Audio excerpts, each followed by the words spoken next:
Bismillahirrahmanirrahim. Assalamualaikum warahmatullahi wabarakatuh. Alhamdulillahirabbil alamin. Wa bihi nasta'inu ala umuri dunya waddin. Wassalatu wassalamu ala asyrafil anbiya'i wal mursalin. Sayyidina wa maulana Muhammadin wa ala alihi wa sahbihi ajma'in, amma ba'd. Pertama-tama mari kita panjatkan puja dan puji syukur kehadirat Ilahi Rabbi yang telah mana memberikan kita berbagai macam nikmat, di antaranya nikmat iman, Islam, sehat walafiat, sehingga kita semua masih bisa melaksanakan ibadah puasa di bulan Ramadan ini. Salawat serta salam semoga tetap tercurah limpahkan kepada junjungan kita baginda Nabi Muhammad SAW, yang mana telah membawa kita dari zaman jahiliyah menuju zaman ilmiah seperti ini. Pada kesempatan kali ini saya akan membawakan sebuah tema tentang sejarah, hukum, dan praktik sholat tarawih. Sejarah sholat tarawih. Sholat tarawih adalah sholat yang dilakukan hanya pada bulan Ramadan, dan sholat tarawih ini dikerjakan Nabi pada tanggal 23 Ramadan tahun kedua Hijriah. Rasulullah pada masa itu mengerjakannya tidak selalu di masjid, melainkan kadang di rumah, sebagaimana dijelaskan dalam hadis yang artinya dari Aisyah Ummul Mukminin radhiyallahu anha, sesungguhnya Rasulullah SAW pada suatu malam sholat di masjid, lalu banyak orang sholat mengikuti beliau. Pada hari ketiga atau keempat, jamaah sudah berkumpul menunggu Nabi, tapi Rasulullah SAW justru tidak keluar menemui mereka. Pagi harinya, beliau bersabda, "Sungguh, aku lihat apa yang kalian perbuat tadi malam. Tapi, aku tidak datang ke masjid karena aku takut sekali bila sholat ini diwajibkan pada kalian." Sayyidah Aisyah berkata, hal itu terjadi pada bulan Ramadan, hari riwayat Bukhari dan Muslim. Hadis ini menerangkan bahwa Nabi Muhammad memang pernah melaksanakan sholat tarawih pada malam awal-awal bulan Ramadan, hingga akhirnya saat melihat antusiasme yang begitu tinggi dari sahabat-sahabat beliau, Nabi justru mengurungkan niatnya datang ke masjid pada hari ketiga atau keempat. Pertama, bisa jadi karena beliau khawatir sewaktu-waktu Allah menurunkan wahyu yang mewajibkan sholat tarawih pada umatnya. Tentu hal tersebut bakal memberatkan umat generasi berikutnya yang belum tentu memiliki semangat yang sama dengan para sahabat Nabi itu.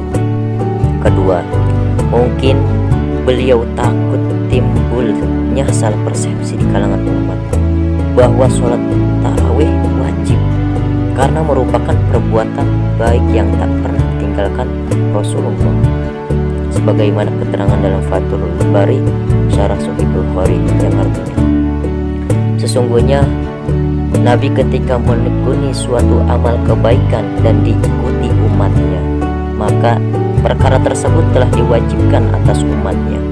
Langkah tersebut menunjukkan betapa bijaksana dan sangat sayangnya Nabi kepada umatnya. Pada hadis di atas dapat ditarik kesimpulan. Yang pertama, Nabi melaksanakan sholat tarawih berjamaah di masjid hanya 2 malam, dan beliau tidak hadir melaksanakan sholat tarawih bersama-sama di masjid karena takut atau khawatir sholat tarawih akan diwajibkan kepada umatnya.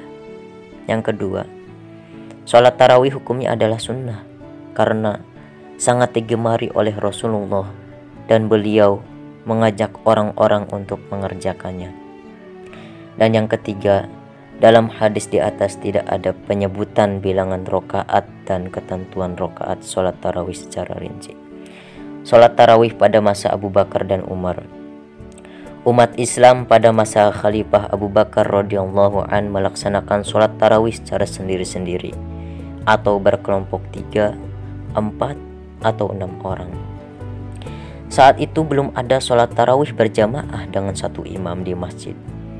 Ketetapan tentang jumlah rakaat sholat tarawih pun belum tertuang secara rinci atau jelas. Para sahabat ada yang melaksanakan sholat 8 rakaat, kemudian menyempurnakan di rumahnya seperti pada keterangan di awal. Sholat tarawih berubah keadaannya ketika Umar bin Khattab berinisiatif untuk menggelarnya secara berjamaah setelah menyaksikan umat Islam sholat tarawih yang tampak tak kompak. Sebagian sholat secara sendiri-sendiri dan sebagian yang lain berjamaah.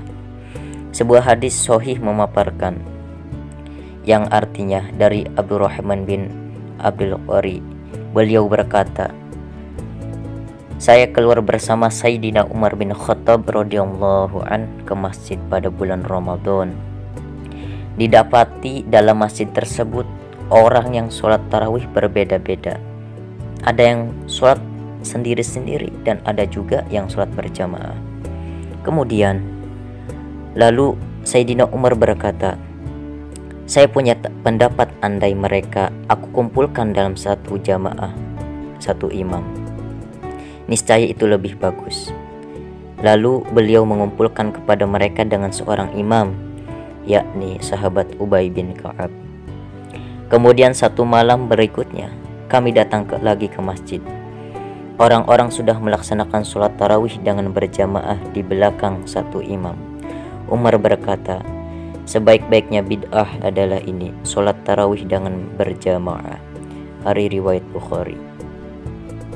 Hal ini juga ditopang oleh hadis lainnya yang artinya dari Abi Hurairah radhiyallahu an, beliau berkata, Rasulullah Shallallahu Alaihi Wasallam keluar dan melihat banyak orang yang melakukan sholat di bulan Ramadan di sudut masjid. Beliau bertanya, siapa mereka? Kemudian dijawab, mereka adalah orang-orang yang tidak mempunyai Al-Quran atau yang tidak bisa menghafal atau tidak hafal Al-Quran. Dan sahabat Ubay bin Ka'ab pun sholat mengimami mereka. Lalu Nabi berkata, mereka itu benar dan sebaik-baik perbuatan adalah yang mereka lakukan. Hari riwayat Abu Dawud. Dari sini juga sangat jelas bahwa pertama kali orang yang mengumpulkan para sahabat untuk melaksanakan sholat tarawih secara berjamaah adalah Sayyidina Umar bin Khattab, salah satu sahabat terdekat Nabi. Jamaah sholat tarawih pada waktu itu dilakukan dengan jumlah 20 rakaat, sebagaimana keterangan yang artinya dari Yazid bin Ruman telah berkata, manusia senantiasa melaksanakan sholat pada masa Umar radhiyallahu an di bulan Ramadan sebanyak 23 rakaat, yaitu 20 rakaat tarawih disambung 3 rakaat witir. Hari riwayat Malik. Sholat tarawih menurut pandangan ulama, yang artinya menurut pendapat jumhur atau mayoritas ulama Hanafiyah, Syafi'iyah, Hanabilah, dan sebagian Malikiyah, sholat tarawih adalah 20 rakaat berdasar hadis yang telah diriwayatkan Malik bin Yazid bin Ruman dari Imam Al-Baihaqi dari Sa'ab bin Yazid tentang sholatnya umat Islam di masa Sayyidina Umar bin Khattab radhiyallahu an, yakni 20 rakaat. Umar mengumpulkan orang-orang untuk melakukan sholat tarawih 20 rakaat secara berjamaah dan masih berlangsung hingga sekarang. Imam Al-Hasani berkata, Umar telah mengumpulkan para sahabat Rasulullah, lantas Ubay bin Ka'ab mengimami mereka sholat 20 rakaat dan tidak ada satu orang pun yang mengingkarinya. Maka hal itu sudah menjadi ijma' atau kesepakatan mereka. Imam Ad-Dasuki dan lainnya berkata, itulah yang dilakukan para sahabat dan tabi'in. Imam Ibnu Abidin berkata, itulah yang dilakukan orang-orang mulai dari bumi timur sampai bumi barat. Ali As-Sansuri berkata, itulah yang dilakukan orang-orang sejak dulu sampai masaku dan masa yang akan datang selamanya. Para ulama mazhab Hambali mengatakan, hal sudah menjadi keyakinan yang masyhur di masa para sahabat, maka ini merupakan ijma' dan banyak dalil-dalil nas yang menjelaskannya.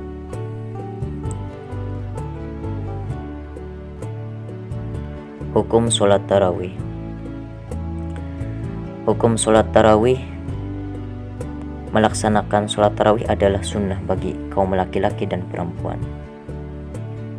Di antaranya berdasarkan hadis yang disebutkan di atas, anjuran sholat tarawih juga tertuang dalam hadis lain dengan redaksi yang berbeda, yang artinya dari Abi Hurairah radhiyallahu an, Rasulullah shallallahu alaihi wasallam gemar menghidupkan bulan Ramadan dengan anjuran yang tidak keras. Beliau berkata, barang siapa yang melakukan ibadah sholat tarawih di bulan Ramadan hanya karena iman dan mengharapkan ridho Allah, maka baginya diampuni dosa-dosanya yang telah lewat. Hari riwayat Muslim. Ulama sepakat bahwa redaksi Romaldona dalam hadis tersebut mengacu pada makna sholat tarawih. Meskipun ulama berbeda pendapat mengenai dosa jenis apakah yang diampuni dalam hadis tersebut. Ikhtilaf di antara mereka juga terjadi dalam hadis-hadis serupa. Menurut Imam Al-Haramain, yang diampuni hanya dosa-dosa kecil, sedangkan dosa besar hanya bisa diampuni dengan cara bertobat. Sementara menurut Imam Ibnu Al-Munzir, redaksi ma atau dosa dalam hadis tersebut termasuk kategori lafaz am atau kata umum yang berarti mencakup segala dosa, baik kecil atau besar. Praktik sholat tarawih. Secara umum, tak ada perbedaan antara sholat tarawih dan sholat sunnah lainnya, kecuali ia harus dilakukan setelah sholat isya dan pada bulan Ramadan. Sholat tarawih dianjurkan dilaksanakan secara berjamaah, meskipun bagi yang uzur memenuhi keutamaan ini bisa menunaikannya secara sendirian. Tak ada perbedaan soal rukun-rukun antara sholat tarawih, sholat witir, dan sholat fardu. Keharusan membaca surat-surat tertentu setelah Al-Fatihah pun tidak ada. Orang yang sholat tarawih atau witir dipersilakan memilih surat dan ayat mana saja, meskipun tentu saja surat atau ayat yang lebih panjang lebih utama. Sebagian ulama merekomendasikan surat-surat tertentu untuk dibaca. Mungkin yang khas dijumpai pada malam Ramadan adalah doa yang dipanjatkan masyarakat muslim tanah air selepas sholat tarawih.